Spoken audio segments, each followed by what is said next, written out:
법화경 2편 내가 몰랐던 나의 진짜 모습. 안녕하세요. 오늘은 법화경의 두 번째 여행을 함께 떠나보겠습니다.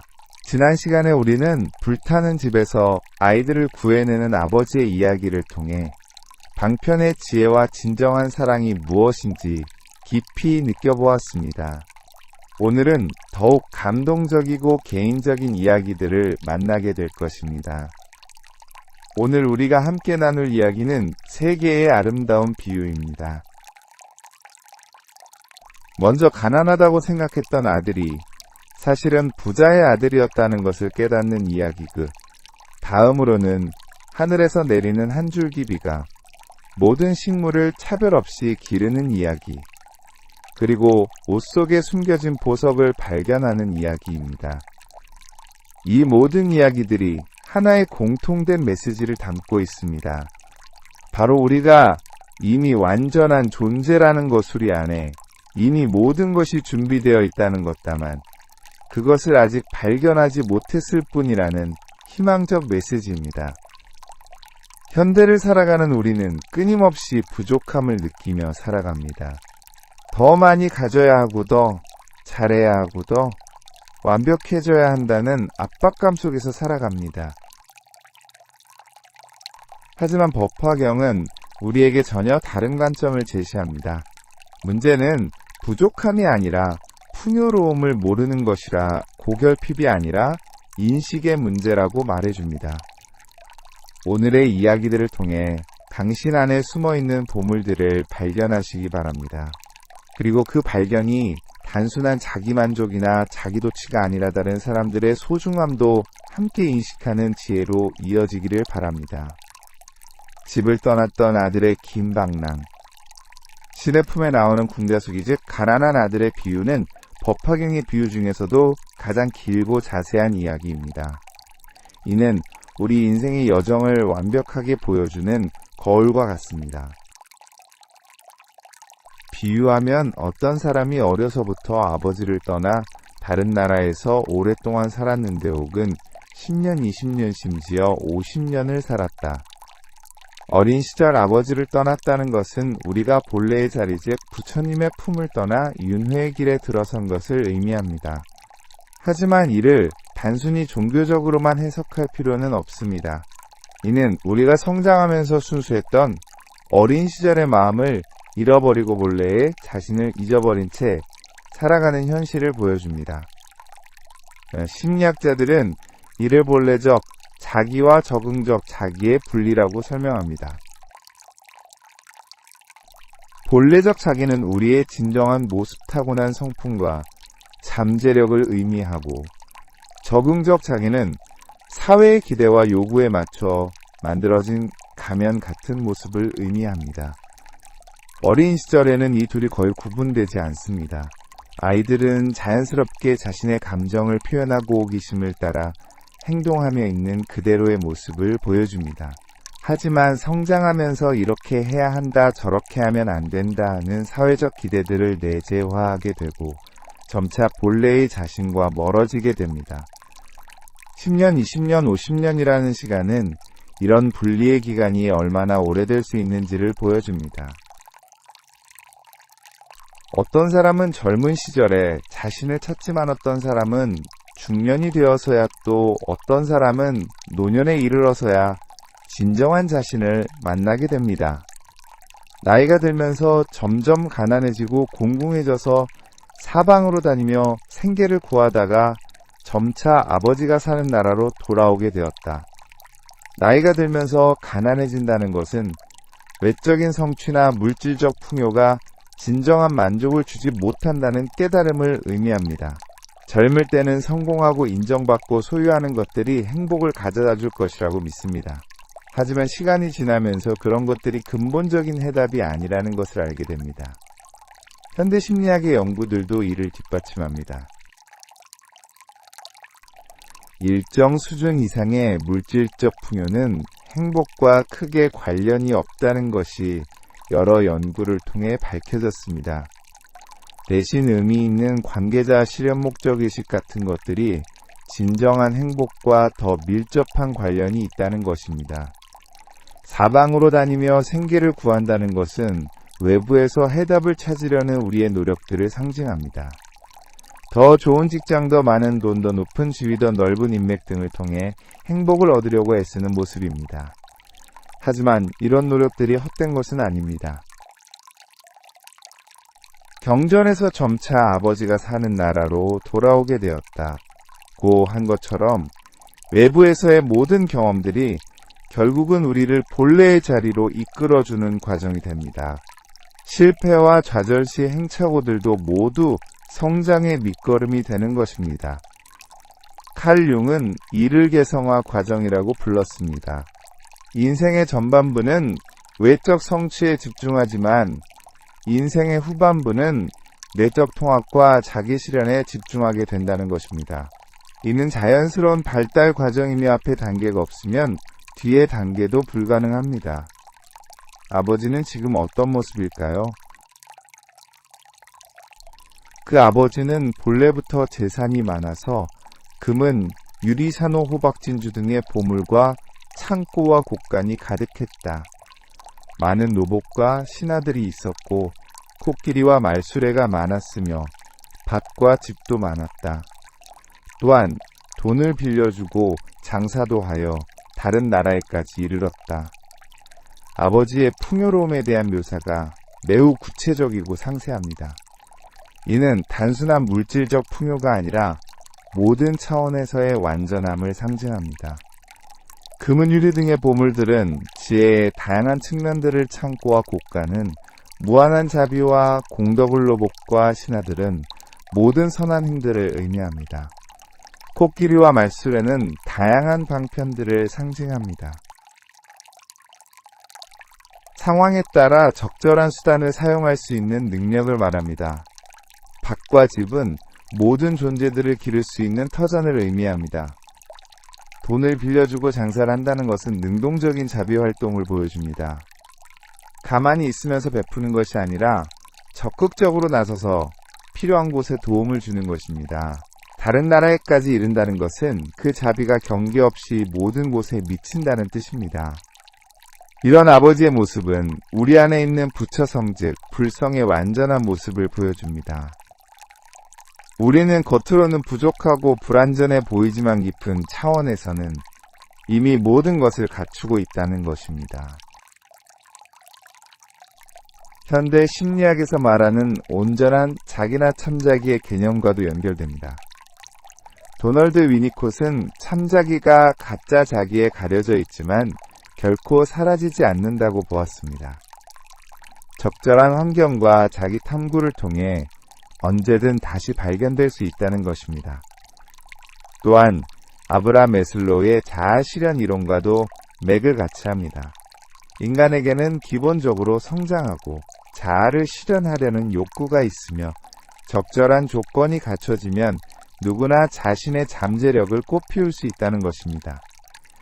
당신도 이런 완전함을 이미 갖추고 있습니다. 지금 당장은 보이지 않을 수도 있지만 사랑할 수 있는, 능력 지혜로울 수 있는, 능력 용기를 낼 수 있는, 능력 다른 사람을 도울 수 있는 능력 등이 모두 당신 안에 준비되어 있습니다. 아버지와 아들의 첫 만남. 그때 가난한 아들이 여러 마을을 지나다니다가 우연히 아버지가 사는 성에 이르렀다.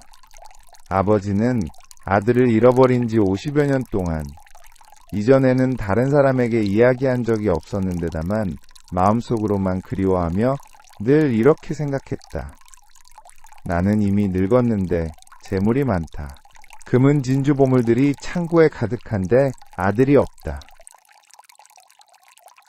언젠가 죽게 되면 이 재물들이 흩어져 없어질 것이니 만약 아들이 있어서 이런 모든 재물을 맡길 수 있다면 마음이 편안하고 걱정이 없을 텐데 50여 년 동안 아들을 그리워했다는 표현이 가슴을 울립니다.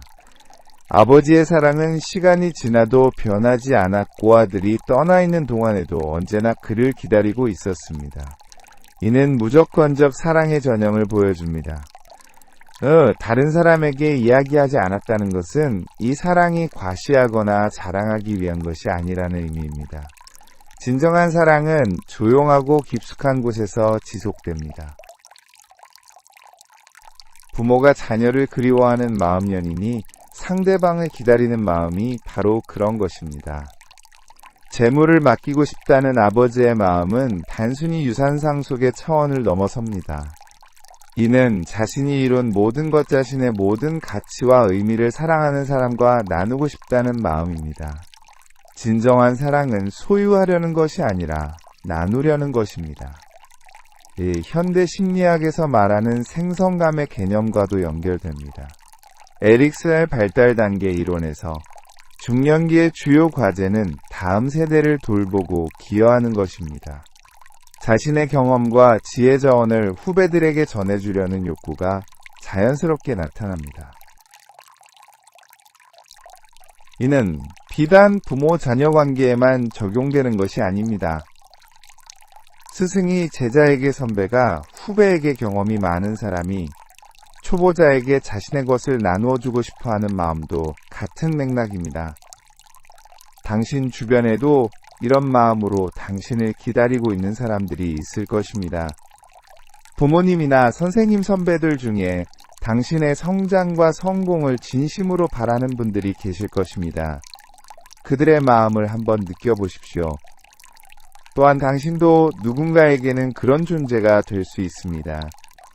후배나 제자자녀들에게 당신의 경험과 지혜를 나누어 줄 수 있는 기회들을 소중히 여기십시오. 세존께서 말씀하시기를 그때 가난한 아들이 품팔이를 하며 돌아다니다가 우연히 아버지의 집에 이르렀는데 문 옆에 서서 멀리 아버지가 사자좌에 앉아서 발받침에 발을 올리고 바라문과 왕족들과 장자들에게 둘러싸여 진주영락으로 몸을 장엄하고 노복들이 흰 불자를 들고 좌우에서 모시고 있으며 누각 위에서 향화를 뿌리고 보배로 땅을 장식한 것을 보았다. 드디어 아들이 아버지의 집 앞에 도착합니다. 하지만 그는 안으로 들어가지 못하고 문 옆에 서 있을 뿐입니다. 이는 우리가 진리나 깨달음 가까이에 와 있으면서도 두려움이나 자기 비하 때문에 한 발 더 다가가지 못하는 상황을 보여줍니다. 아버지의 위험 있는 모습에 대한 묘사가 매우 장엄합니다. 사자자는 부처님의 자리를 의미하고 바라문과 왕족들에게 둘러싸인 것은 모든 지혜와 권세가 함께한다는 뜻입니다. 진주영락과 보배로 장식된 모습은 완전한 깨달음의 광명을 상징합니다. 하지만 아들의 눈에는 이 모든 것이 두려움의 대상으로 보입니다. 이는 우리가 자신의 진짜 가치를 모를 때 겪는 위축감을 정확히 보여줍니다. 본래는 자신도 그 자리에 앉을 자격이 있는 사람인데 스스로를 가난하고 보잘것없다고 생각하기 때문에 감히 가까이 갈 엄두를 내지 못하는 것입니다.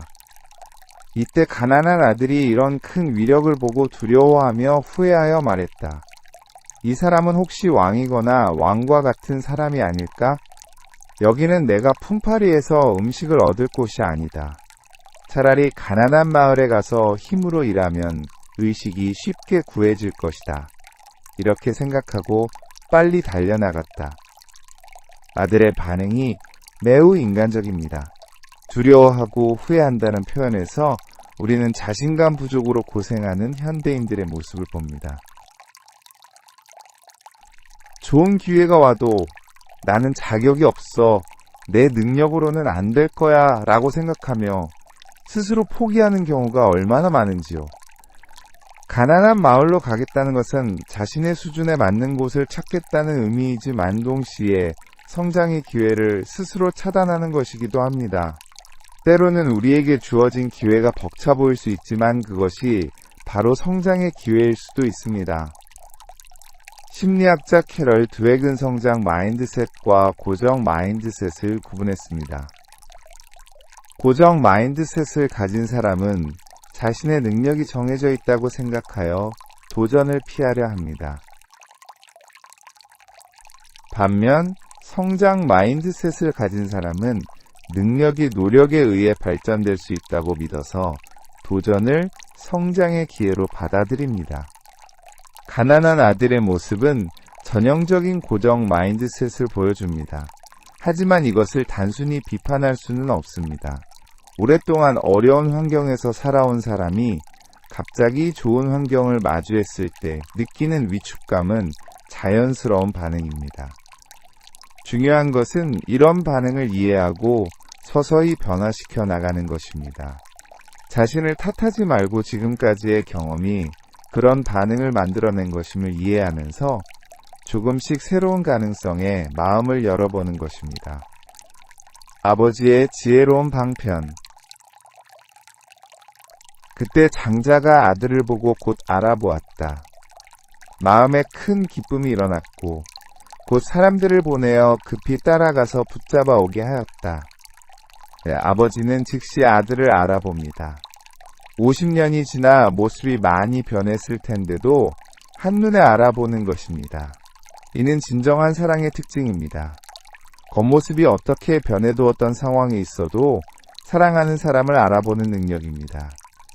마음에 큰 기쁨이 일어났다는 표현도 감동적입니다. 아들이 초라한 모습으로 돌아왔지만 아버지는 실망하거나 화내지 않습니다. 오직 기쁨뿐입니다. 이는 무조건적 사랑이 무엇인지 보여줍니다. 급히 사람들을 보내어 붙잡아 오게 한 것은 아버지의 간절함을 나타냅니다.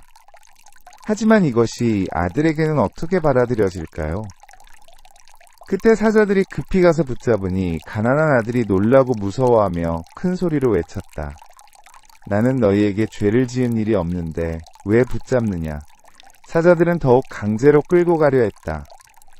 그때 가난한 아들이 생각하기를 수 없이 붙잡혀가니 반드시 죽을 것이다 하고 더욱 두려워하여 기절하여 땅에 엎드러졌다.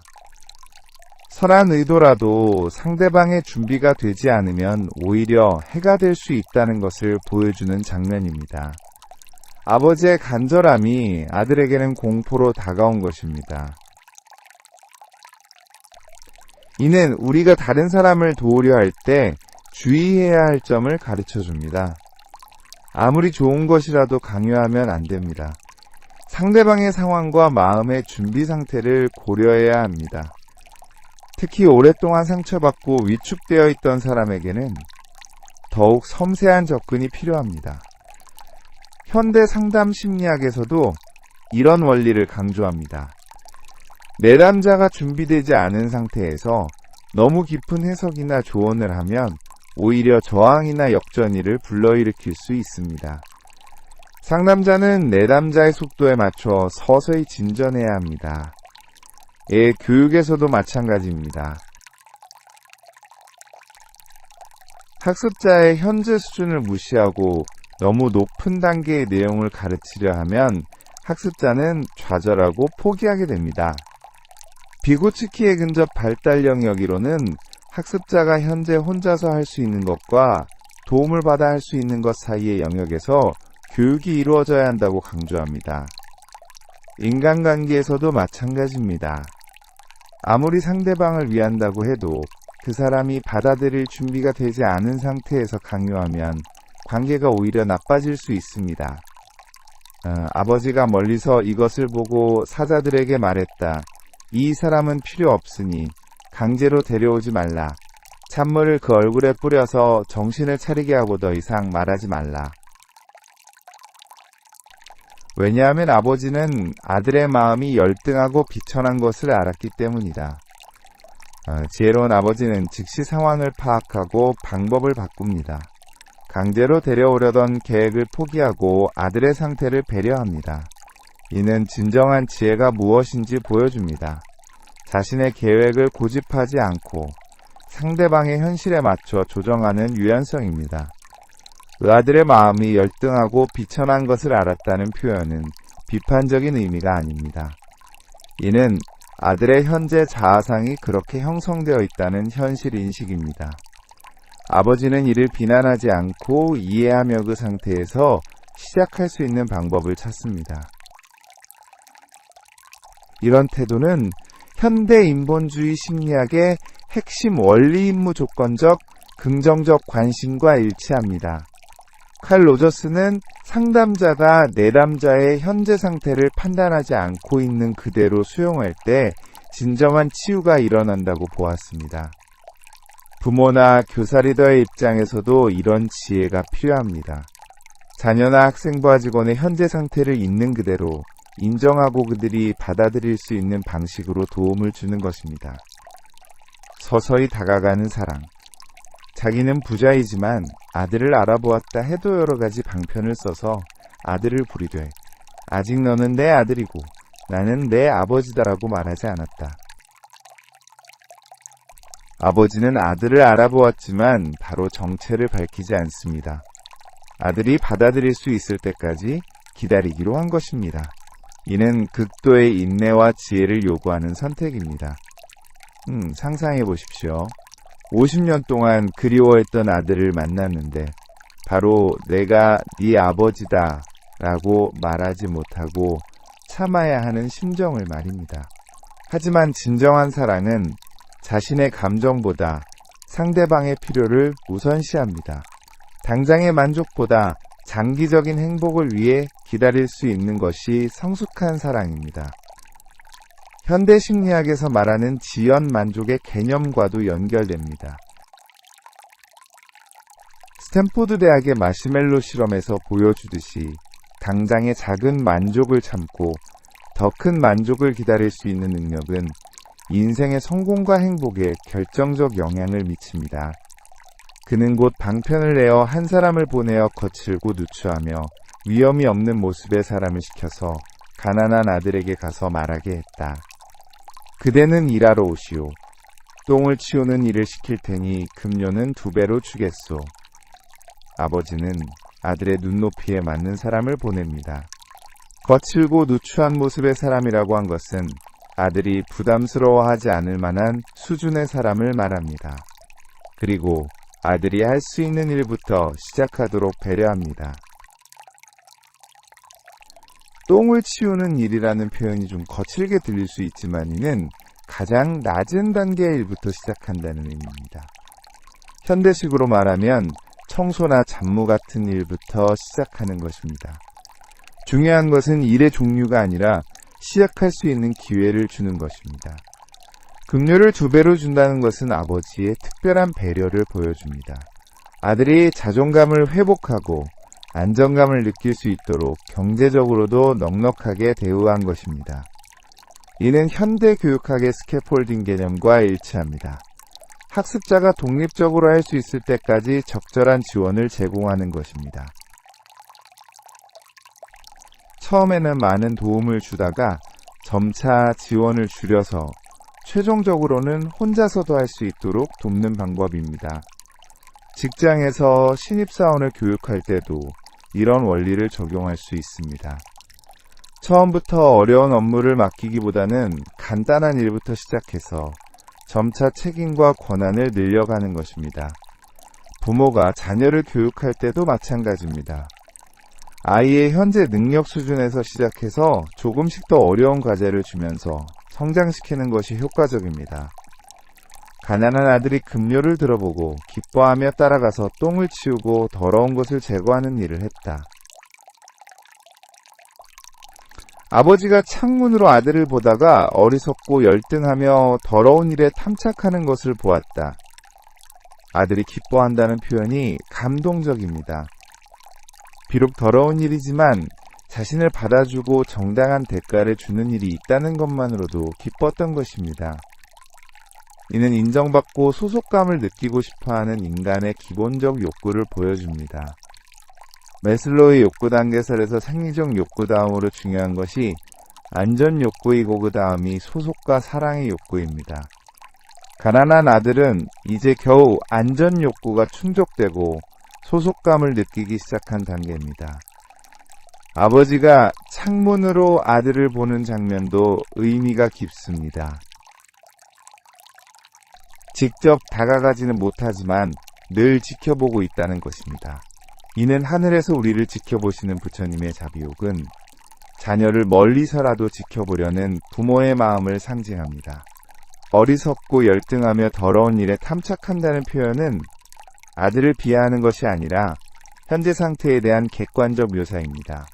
아직 자신의 진짜 가치를 모르고 낮은 차원의 일에만 만족하고 있다는 뜻입니다. 우리도 때로는 이런 상태에 있을 수 있습니다.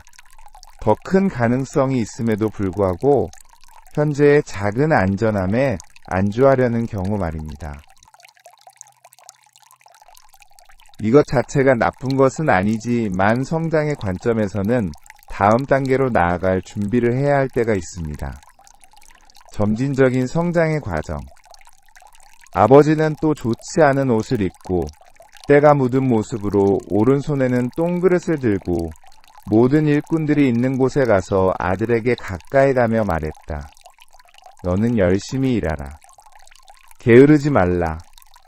너를 위해서 급료를 더 주고 발에 기름도 발라주겠다.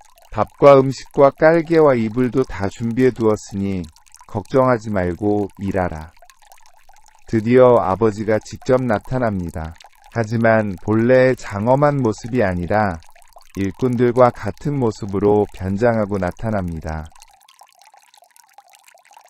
이는 예수님이 인간의 모습으로 오신 것과 같은 의미로 높은 차원의 존재가 낮은 차원으로 내려와서 함께하는 자비를 상징합니다. 좋지 않은 옷을 입고 때가 묻은 모습이라는 것은 자신의 지위나 권위를 내세우지 않는다는 뜻입니다. 상대방이 부담스러워하지 않도록 배려하는 겸손한 사랑입니다. 오른손에 똥그릇을 드는 것은 상징적 의미가 큽니다. 가장 더러운 일도 마다하지 않는 무조건적 사랑을 보여줍니다. 진정한 사랑은 깨끗하고 아름다운 것만을 다루는 것이 아니라 상대방의 어떤 모습도 받아들이는 것입니다. 부모가 아기의 기저귀를 갈아주는 마음간병이니 환자를 돌보는 마음상담사가 내담자의 아픔을 함께 나누는 마음이 바로 그런 것입니다. 사랑은 때로 더러운 일도 기꺼이 감당하는 것입니다. 열심히 일하라 게으르지 말라는 격려의 말씀도 의미가 깊습니다. 이는 단순히 일의 성과만을 요구하는 것이 아니라 성장을 위한 동기부여입니다. 현재의 일이 비록 보잘것없어 보이지만 그것을 통해 성장할 수 있다는 격려입니다. 발에 기름을 발라준다는 것은 세심한 돌봄을 의미합니다. 고된 일로 상처받을 수 있는 부분까지 미리 배려해주는 것입니다. 밥과 음식 깔개와 이불을 준비해둔다는 것은 생활의 모든 면에서 안전하고 편안하게 해주겠다는 약속입니다. 이는 현대 조직에서 말하는 전인적 케어의 개념과 일치합니다. 직원이나 학생의 업무나 학습뿐만 아니라 생활 전반에 관심을 갖고 지원하는 것입니다.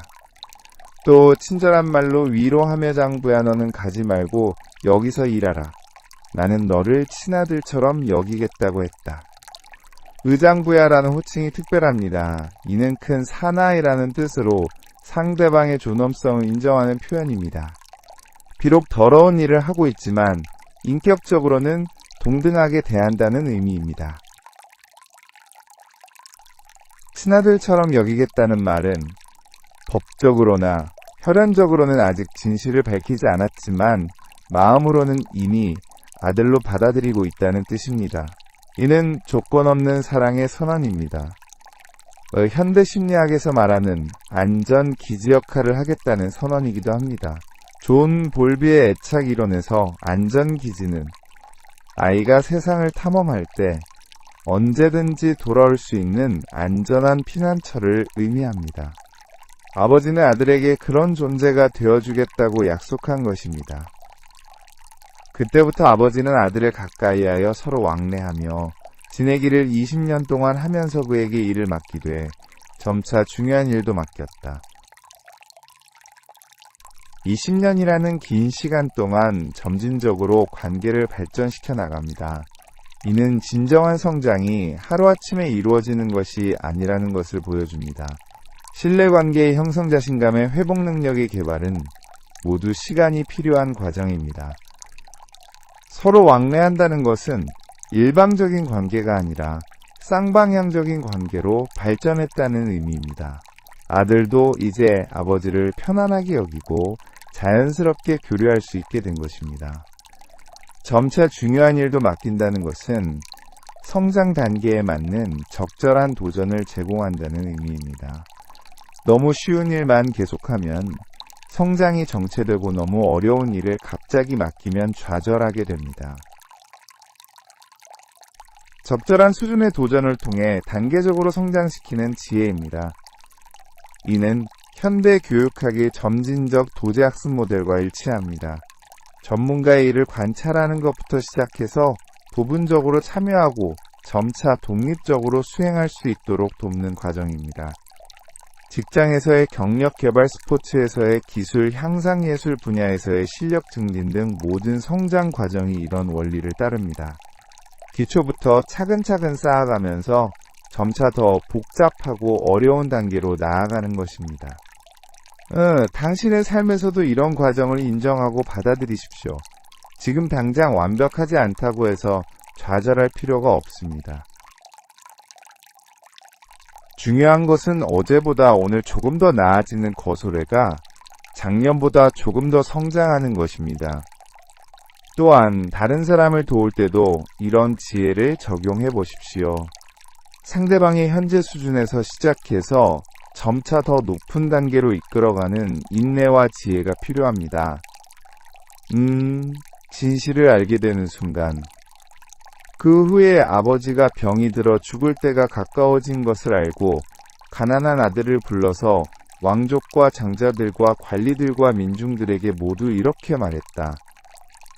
여러분들이여, 이제 너희들은 알아야 한다. 이 사람은 내 아들이고 내가 낳은 것이다. 어떤 성에서 나를 떠나 50여 년을 유리걸식하며 고생했다. 그의 본래 이름은 이러하고 나의 이름은 이러하다. 예전에 본 고향에서 걱정하며 사방으로 찾아다녔는데 갑자기 이곳에서 만나게 되었다. 드디어 진실을 밝히는 순간이 왔습니다. 아버지가 병이 들어 죽을 때가 가까워졌다는 것은 이제 더 이상 기다릴 수 없는 상황을 의미합니다. 때로는 우리 인생에도 이런 결정적 순간들이 있습니다. 더 이상 미룰 수 없는 진실의 순간들 말입니다. 많은 사람들 앞에서 공개적으로 선언하는 것은 이것이 개인적인 일이 아니라 공적인 승인임을 보여줍니다. 아들의 정체성이 공식적으로 회복되는 순간입니다. 이 사람은 내 아들이고 내가 낳은 것이다 라는 선언은 혈연관계의 회복뿐만 아니라 정체성의 회복을 의미합니다. 50여 년 동안 자신을 가난하고 보잘것없는 사람이라고 생각했던 아들이 사실은 부자의 아들이었다는 것을 알게 되는 순간입니다. 본래 이름을 밝힌다는 것도 중요합니다. 이름은 정체성을 나타내는 가장 기본적인 표시입니다. 진짜 이름을 되찾는다는 것은 진짜 자신을 되찾는다는 의미입니다. 현대 심리학에서 말하는 진정한 자기의 발견과 같은 의미입니다. 오랫동안 타인의 기대나 사회적 역할에 맞춰 살아오다가 진정한 자신이 누구인지 발견하는 순간과 같습니다. 이제 내 모든 재물과 모든 고방과 창고의 것들이 다 이 아들의 소유가 되었으니 이전에 쓴 것과 앞으로 쓸 것을 모두 그가 알게 된다. 완전한 상속이 이루어집니다. 과거에 쓴 것까지 소급해서 모두 아들의 것이 된다는 선언입니다. 이는 단순한 재산 상속을 넘어서 모든 가치와 의미의 전수를 상징합니다. 앞으로 쓸 것까지 포함한다는 것은 미래에 대한 완전한 위임을 의미합니다. 아버지의 모든 것을 이어받아서 자유롭게 사용할 수 있는 권한을 준 것입니다. 이는 우리가 가진 모든 잠재력과 가능성이 사실은 이미 우리 것이라는 메시지입니다. 우리가 할 수 있는 모든 좋은 일, 우리가 누릴 수 있는 모든 행복, 우리가 나눌 수 있는 모든 사랑이 이미 우리 안에 준비되어 있다는 것입니다. 그때 가난한 아들이 아버지의 말을 듣고 큰 기쁨을 얻어 이전에 없던 일이라 생각하며 말했다. 내가 본래 취한 마음이 없었는데 이제 이 모든 보물 창고가 저절로 내게 왔구나. 아들의 반응이 매우 흥미롭니다. 본래 취한 마음이 없었는데 라는 말은 욕심을 부리지 않았는데도 모든 것을 얻게 되었다는 놀라움을 표현합니다. 이는 진정한 축복은 욕심을 부려서 얻는 것이 아니라 자연스럽게 주어지는 것임을 보여줍니다. 저절로 내게 왔다는 표현도 깊은 의미가 있습니다. 억지로 얻은 것이 아니라 자연스럽게 마치 원래 자신의 것이었다는 듯이 회복된 것입니다. 이는 우리가 진정한 자아를 발견할 때의 경험과 같습니다. 이것이 원래 내 모습이었구나. 이것이 내가 진짜 원하던 것이었구나 하는 자연스러운 인식입니다. 억지로 만들어낸 것이 아니라 원래 있던 것을 발견한 느낌입니다. 하나의 비가 모든 식물을 기르다. 이제 약초유품의 대우비유로 넘어가겠습니다. 이 비유는 앞의 이야기와는 다른 각도에서 부처님의 자비가 어떻게 작용하는지를 보여줍니다. 사리부라 삼천 대천세계의 산과 강과 계곡과 평지에 나는 약초와 나무들 큰 것과 작은 것과 중간 것이 있다. 그 종류가 각각 다르고 이름과 색깔도 같지 않다. 세상의 다양성에 대한 묘사부터 시작합니다. 산과 강과 계곡과 평지는 서로 다른 환경을 약초와 나무들은 서로 다른 존재들을 상징합니다. 크기도 다르고 종류도 다르며 이름과 색깔까지 모두 다릅니다. 이는 인간의 다양성을 아름답게 표현한 것입니다. 사람마다 성격이 다르고 능력이 다르며 관심사와 가치관이 다릅니다. 살아온 환경도 다르고 추구하는 목표도 다릅니다. 이런 다양성은 문제가 아니라 아름다운 현실입니다. 현대다문화 사회에서 이런 관점이 특히 중요합니다. 서로 다른 문화 다른 언어 다른 종교 다른 가치관을 가진 사람들이 함께 살아가는 시대에 이런 차이를 문제로 보지 않고 풍요로움으로 보는 관점이 필요합니다. 교육학에서 도다중지능 이론이나 개별화 교육 같은 개념들이 바로 이런 다양성을 인정하는 것입니다. 모든 학생이 같은 방식으로 배우는 것은 아니므로 각자의 특성에 맞는 교육이 필요하다는 것입니다. 미론이 일어나서 큰 비를 뿌려 모든 약초와 나무와 숲과 약초를 다 적신하니 큰 것이나 작은 것이나 중간 것이나 아래 가지 중간 가지 위까지나 모든 잎사귀와 꽃과 열매가 빛나고 윤택해진다. 하나의 비구름에서 내리는 비가 모든 식물을 다 적신다는 것이 핵심입니다. 비는 크고 작음을 가리지 않고 종류를 구분하지도 않으며 차별 없이 모든 것에 내립니다. 이는 부처님의 자비가 어떻게 작용하는지를 보여주는 완벽한 비유입니다. 부처님의 가르침은 하나이지만 그것을 받아들이는 존재들의 능력과 상황에 따라 서로 다른 효과를 나타냅니다. 아래가지, 중간가지, 윗가지라는 표현도 의미가 깊습니다. 같은 나무 안에서도 부분마다 역할이 다르고 위치가 다르지만 모두 같은 생명력을 받아서 각자의 역할을 다한다는 것입니다. 현대사회의 다양한 역할들과 연결해서 생각해 볼 수 있습니다. 대통령이나 CEO 같은 리더의 역할이 있고 중간 관리자나 전문가의 역할이 있음에 일선에서 실무를 담당하는 사람들의 역할이 있습니다. 어느 것이 더 중요하다고 할 수 없으며 모든 역할이 전체를 위해 필요합니다. 가정에서도 마찬가지입니다. 부모의 역할, 자녀의 역할, 형제자매의 역할이 각각 다르지만 모두 가족이라는 공동체를 위해 필요한 것들입니다. 그 뿌리와 줄기와 가지와 잎이 각각 그 분수에 따라 한 가지 비를 받되 각각 자라나는 것이 같지 않다. 같은 비를 받지만 자라나는 모습이 다르다는 것이 중요한 포인트입니다. 이는 같은 가르침을 들어도 사람마다 이해하고 적용하는 방식이 다르다는 것을 보여줍니다. 의각각 그 분수에 따라라는 표현이 특별합니다. 분수는 각자의 능력과 상황을 의미합니다. 같은 기회가 주어져도 각자의 현재 상태와 능력에 따라 받아들이는 정도가 다르다는 것입니다. 이는 우리가 자신과 다른 사람을 평가할 때 기억해야 할 중요한 원리입니다. 같은 교육을 받고 같은 기회가 주어져도 결과가 다를 수 있는데 이것이 누구의 잘못이라거나 누가 더 우수하다는 것을 의미하지는 않습니다. 씨앗이 나무가 되는 시간이 다르고 꽃이 피는 계절이 다르며 열매를 맺는 방식이 다른 것처럼 사람도 각자의 속도와 방식으로 성장합니다. 빠르다고 해서 반드시 좋은 것도 아니고 느리다고 해서 나쁜 것도 아닙니다.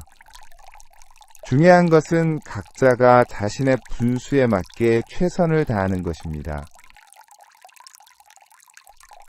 다른 사람과 비교하기보다는 어제의 나와 오늘의 나를 비교하면서 꾸준히 성장해 나가는 것입니다. 옷 속에 감춰진 보석을 발견하다. 마지막으로 옷 속의 보주 비유를 살펴보겠습니다. 이 이야기는 앞에 두 비유를 완성하는 역할을 합니다. 비유하면 어떤 사람이 친구 집에 가서 술에 취해 잠들었다. 그때 그 친구가 관리로 나가게 되어 값비싼 보배구슬을 그의 옷 속에 꿰매어 넣고 주고 떠나갔다. 그 사람이 술에 취해 잠들어 있어서 그런 줄을 전혀 알지 못했다. 친구 집에서 술에 취해 잠든다는 설정이 매우 인간적입니다. 이는 우리가 일상의 바쁨이나 여러 가지 일들에 빠져서 정신없이 살아가는 모습을 상징합니다. 친구가 관리로 나간다는 것은 급한 일로 떠나야 하는 상황을 의미합니다. 하지만 그 친구는 떠나기 전에 매우 중요한 일을 합니다. 값비싼 보배구슬을 옷 속에 꿰매어 넣고 가는 것입니다. 이는 우리가 의식하지 못하는 사이에 이미 우리 안에 소중한 것들이 심어져 있다는 의미입니다. 부모의 사랑 스승의 가르침 친구의 우정인생 경험을 통해 얻은 지혜 등이 모두 우리 안에 보석처럼 간직되어 있습니다.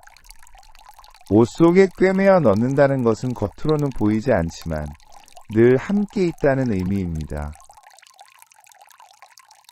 보석을 그냥 주는 것이 아니라 옷 속에 꿰매어 넣는 것은 쉽게 잃어버리지 않도록 하는 배려입니다. 진정한 가치는 겉으로 드러나지 않는 곳에 안전하게 보관되어 있습니다. 술에 취해 잠들어서 모른다는 것은 우리가 일상의 분주함이나 감각적 쾌락에 빠져서 진정으로 소중한 것들을 잊고 사는 모습을 보여줍니다. 스마트폰에 빠져서 가족과의 대화를 놓치거나 성공에만 집중해서 건강을 잃거나 물질적 풍요만 추구해서 마음의 평안을 잃는 경우들이 모두 이런 상황과 같습니다. 그 후에 일어나서 다른 나라로 가서 의식을 위해 힘써 구하되 매우 어렵게 얻었으나 조금 있으면 족하다고 여겼다. 깨어난 후 다른 나라로 간다는 것은 인생의 여정을 계속 이어간다는 의미입니다. 하지만 여전히 자신 안에 보석이 있다는 것을 모르고 있습니다.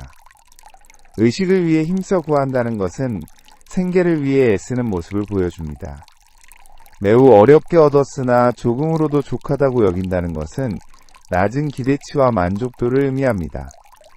이는 많은 현대인들의 모습과 일치합니다. 자신의 진정한 가치와 잠재력을 모르고 살면서 작은 성취에도 만족하거나 반대로 끊임없이 부족함을 느끼며 더 많은 것을 얻으려고 애쓰는 모습입니다. 심리학에서 말하는 학습된 무력감과도 연결됩니다. 반복된 실패나 좌절 경험으로 인해 자신의 능력을 실제보다 낮게 평가하고 작은 것에도 만족하려 하는 경우입니다. 그때 그 친구가 우연히 그 사람을 만나게 되어 말했다. 아장부여, 어찌하여 의식을 위하여 이렇게 고생하느냐. 나는 이전에 네가 안락하게 살기를 원하여 어떤 해에 어떤 달 어떤 날에 값비싼 보배구슬을 내 옷 속에 꿰매어 주었거늘 지금도 그대로 있을 것이다. 네가 그것을 알지 못하고 고생하며 구하여 살아온 것이 심히 어리석다. 너는 지금 그 보물로 바꾸어서 늘 원하는 것을 마음대로 할 수 있고 부족할 것이 없을 것이다. 드디어 친구가 나타나서 진실을 알려줍니다. 이 장면이 매우 감동적인 이유는 친구가 비난하지 않는다는 것입니다. 왜 진작 알아보지 못했느냐 고 꾸짖지 않고 대신 어리석다고 하면서도 그것을 이해하고 받아들이는 마음으로 말합니다. 정확한 날짜까지 기억한다는 것은 그 행위가 얼마나 의미 있고 중요한 것이었는지를 보여줍니다. 진정한 사랑은 세세한 것까지 기억하고 있습니다. 그사는 내가 안락하게 살기를 원하여 라는 표현에서 순수한 선의를 느낄 수 있습니다. 자신의 이익이나 명예를 위한 것이 아니라 오직 친구의 행복만을 바라는 마음입니다. 지금도 그대로 있다는 것은 진정한 가치는 시간이 지나도 변하지 않는다는 의미입니다. 우리 안에 사랑할 수 있는 능력, 지혜로울 수 있는 가능성, 창조할 수 있는 힘들은 나이가 들거나 상황이 변해도 사라지지 않습니다. 은을 원하는 것을 마음대로 할 수 있다는 것은 무제한의 자유를 의미하는 것이 아니라 진정으로 의미 있고 가치 있는 일들을 할 수 있는 능력이 있다는 뜻입니다. 이 비유가 우리에게 주는 위로와 희망, 이 세 가지 비유들이 모두 하나의 공통된 메시지를 전합니다. 우리는 이미 완전한 존재라는 거푸족한 것은 소유가 아니라 인식이라는 거친정한 문제 해결은 더 많이 갖는 것이 아니라 이미 가진 것을 발견하는 것이라는 메시지입니다. 현대인들이 겪는 많은 문제들이 바로 이 인식의 부족에서 나옵니다. 끊임없이 더 많이 더 빨리 더 높이를 추구하면서 이미 가지고 있는 소중한 것들을 놓치고 살아갑니다. 가난한 아들의 이야기는 우리에게 말해줍니다. 당신이 지금 힘들고 어려운 상황에 있더라. 또 당신 안에는 이미 모든 것이 준비되어 있다고. 다만 그것을 아직 발견하지 못했을 뿐이라고 말입니다. 당신이 가진 경험들, 당신이 만난 사람들, 당신이 겪은 기쁨과 슬픔들이 모두 당신을 성장시키고 지혜롭게 만드는 소중한 자산들입니다. 지금 당장은 그 의미를 모를 수도 있지만 언젠가는 모든 것이 연결되어 있다는 것을 알게 될 것입니다. 약초 비유는 우리에게 다양성의 아름다움을 가르쳐줍니다. 다른 사람과 다르다고 해서 문제가 있는 것이 아닙니다. 당신만의 독특한 색깔과 향기가 있고 당신만이 할 수 있는 역할이 있습니다. 빠르게 자라는 것이 좋은 것만은 아니고 천천히 자라는 것이 나쁜 것만도 아닙니다. 중요한 것은 당신이 받은 은혜와 기회를 당신의 방식으로 당신의 속도로 잘 활용하는 것입니다. 옷 속의 보석 비유는 가장 직접적인 희망의 메시지를 줍니다. 당신이 지금 어떤 상황에 있든 어떤 어려움을 겪고 있든 당신 안에는 이미 모든 문제를 해결할 수 있는 지혜와 능력이 들어있다는 것입니다. 때로는 그 보석이 너무 깊숙이 숨겨져 있어서 찾기 어려울 수도 있습니다. 하지만 포기하지 마십시오. 진정한 친구들 좋은 스승들 깊은 경험들이 언젠가는 당신에게 그 보석의 존재를 알려줄 것입니다. 일상 속에서 적용할 수 있는 지혜들. 이 이야기들을 단순한 옛날 이야기로 끝내지 말고 일상에서 실천할 수 있는 지혜로 받아들여 보십시오. 먼저 자신을 바라보는 관점을 바꾸어 보십시오. 부족하고 결핍된 존재가 아니라 이미 완전한 잠재력을 가진 존재로 자신을 보십시오. 물론 아직 개발되지 않은 부분들이 있을 수 있지만 그것은 시간 문제일 뿐입니다. 자신의 성장 속도를 다른 사람과 비교하지 마십시오. 빠른 것이 항상 좋은 것은 아니고 느린 것이 항상 나쁜 것도 아닙니다. 중요한 것은 꾸준히 자신만의 속도로 나아가는 것입니다. 다른 사람들을 대할 때도 이런 관점을 가져보십시오. 겉으로는 부족해 보이는 사람도 그 안에는 소중한 보석들이 숨어 있다고 생각해 보십시오. 그들의 현재 모습만 보지 말고 그들의 가능성을 믿어주십시오. 특히 자녀를 교육할 때부 하직원을 지도할 때 학생을 가르칠 때 이런 관점이 필요합니다. 부족한 부분을 지적하기보다는 이미 가지고 있는 좋은 것들을 발견하고 격려해 주십시오. 인내심을 가지십시오.